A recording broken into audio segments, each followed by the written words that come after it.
What's up, guys? It's your boy Zion, and I just wanted to bring you this quick little update video. In the background, you're going to see gameplay from the Daily Heroic mission in Destiny. And what I wanted to talk to you about today was what I thought of the recent hotfixes, let you guys know about the new hotfixes, and talk to you about the future ones that Destiny kind of sort of announced in an article they talked about their devs playing. So I wanted to get you guys' opinion. Hopefully you'll give me those in the comments and stuff, and go ahead and let you know how I felt about everything. So the first hotfix that they implemented, they actually implemented this yesterday, goes along with a video I released a few days ago. I showed you guys how to get to the loot cave a few days ago, and that's the very first thing they addressed. They went ahead and changed the spawn timers in many areas from caves where you could go ahead and farm endless enemies because they spawned every 6 seconds, and now they changed the spawn timers so they spawn every 45 seconds, which basically makes that method useless because nobody's going to wait around for a minute for enemies to spawn in for a chance to get a blue engram from them when they could just do patrols. If you run a patrol, you can just manipulate the enemy spawns and stuff and basically do the same thing a lot faster. So with that said, that's the very first fix, and I actually agree with that because it wasn't fun. It wasn't something like, as me, a content creator, where I stream almost daily and go ahead and make videos, as helpful as it was for getting like upgrade materials like sapphire wire for my gear and things like that, it didn't really help at all because it wasn't something I could go ahead and show you guys besides showing you where it was in case you wanted to use it to upgrade.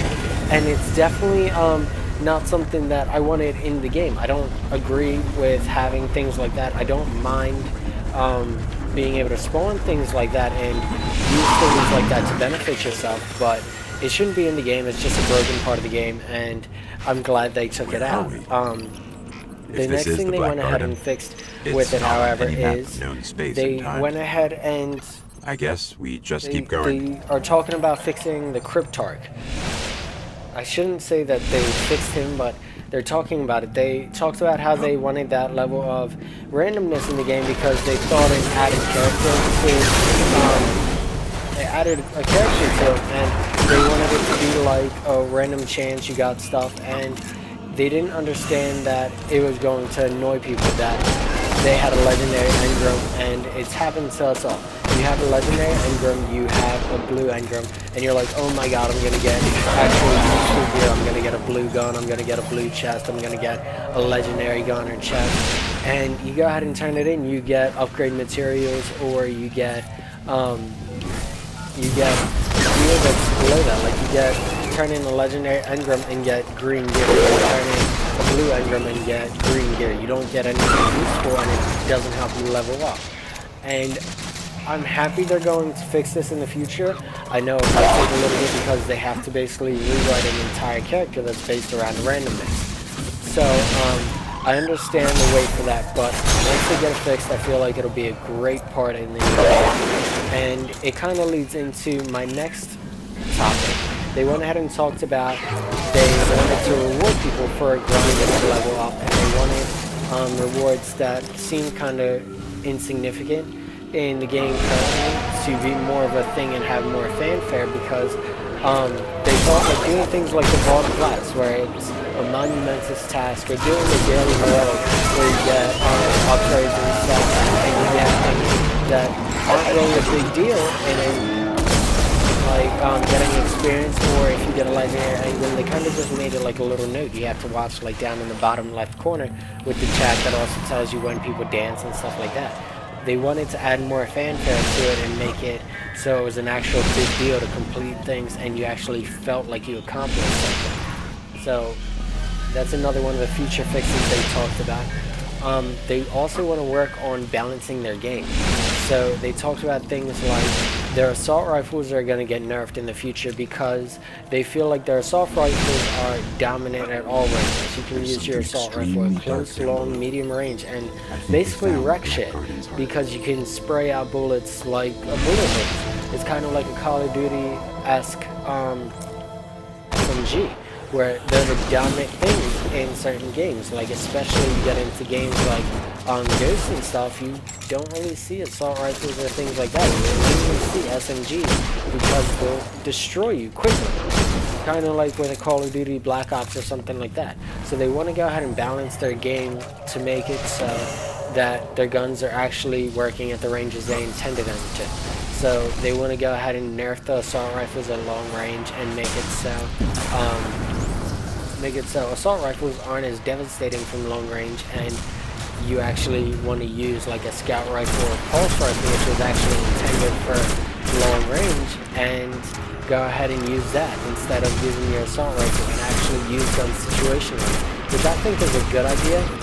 But then they went into, they think the shotgun has too much range. Now we all know, if you've watched any of my Crucible gameplays, or if you've watched my streams, I fucking love the shotguns. I love them to death, and 95% of the time, if I go into a Crucible gameplay or multiplayer gameplay, I'm using the shotgun more so than my primary weapon, just because that's my playstyle. I like to be in your face, I like to rush, things like that. So I thought it was interesting that they said the shotgun had too much range, which I didn't quite agree with, because if you look at it from a realistic standpoint, shotguns in real life have lots of range. They are devastating to use in real life, and you can use them from a distance, because we have things like skeet shooting and stuff that prove I can be far away from the thing I'm shooting, and it will go ahead and get hit by my shotgun. Now, they didn't agree with this, and they actually want to nerf the range on the shotgun, make it so you almost have to do point-blank range on it as well. The gist I caught from the article I read on the patch notes and how they thought shotguns should play in the game.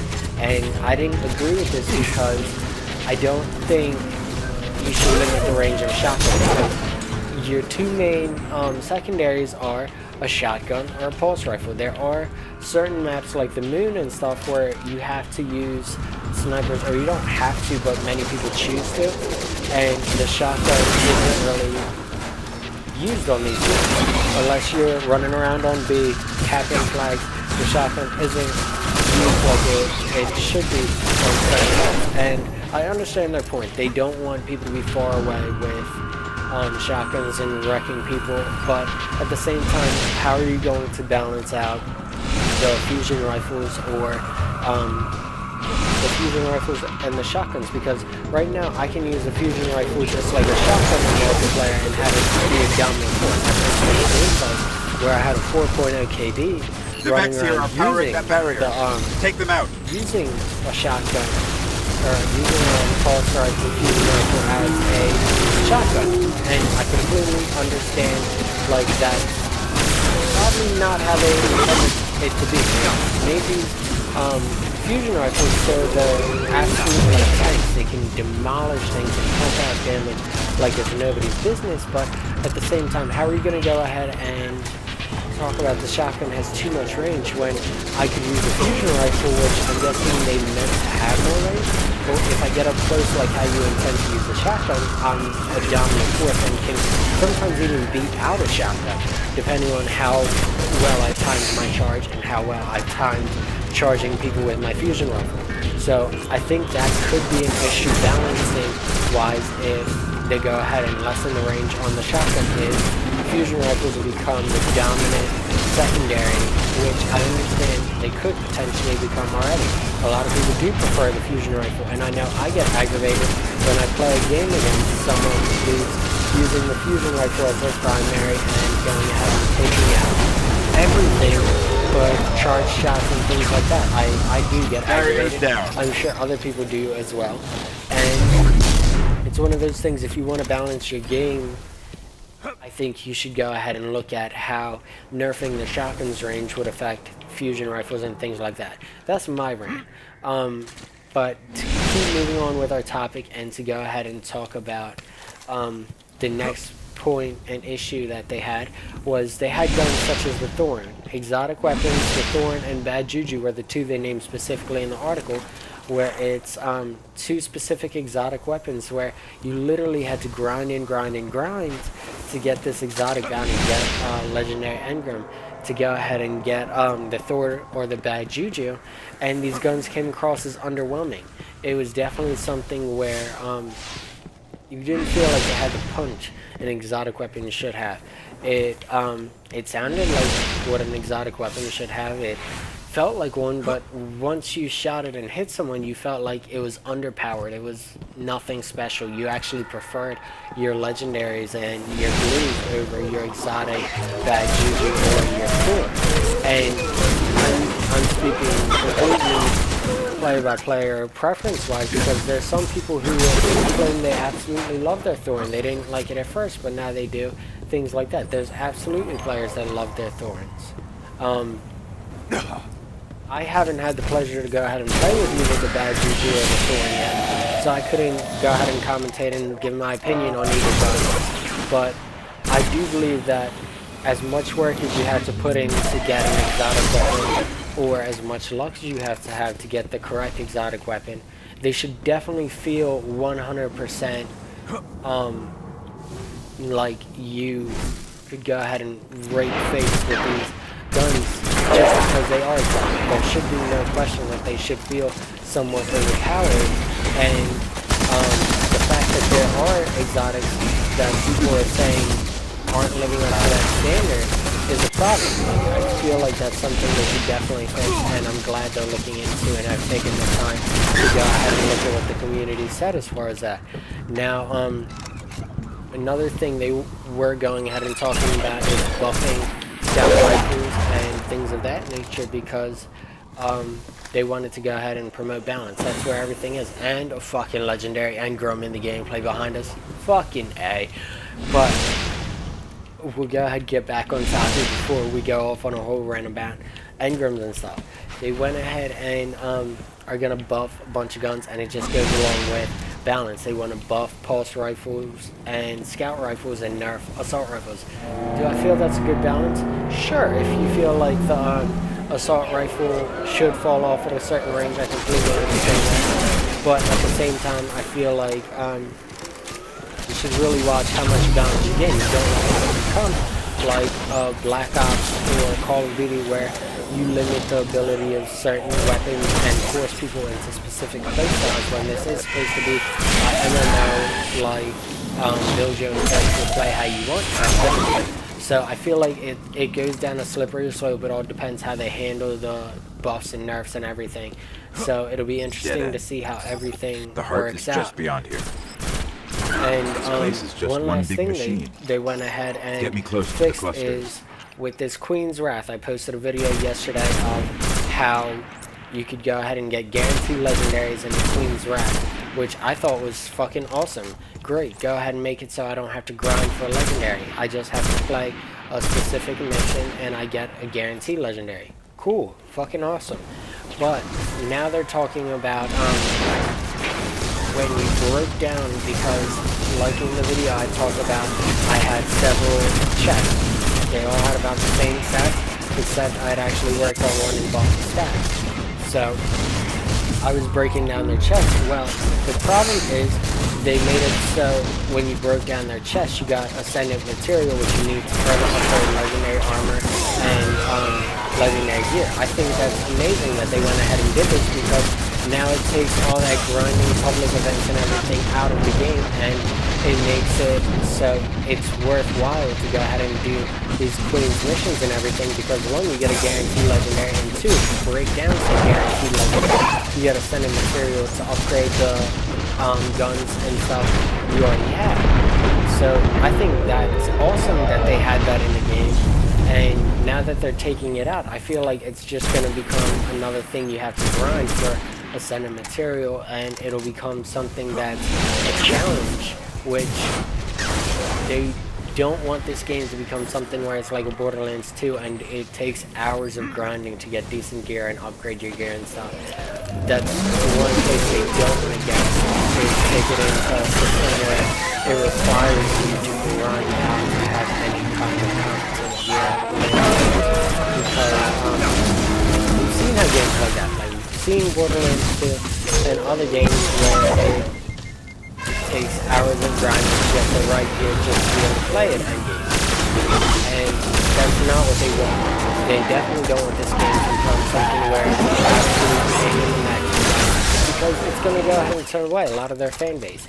So, one thing they also talked about is certain missions, like especially strikes and different raids and things like that, they didn't want it to be grindy. They wanted it to be fun. They wanted it to be a challenge, but fun. And they felt like they went ahead and made things too difficult, which they've actually fixed twice now. They've made it so they take harder enemies out just because they feel like certain areas are too difficult. Well, I agree with this comment. I know myself, I haven't had too many friends who have invested in next-gen console. I play on a next-gen console to bring you guys the best gameplay possible that I can do with the best graphics I can go ahead and put out and highest quality.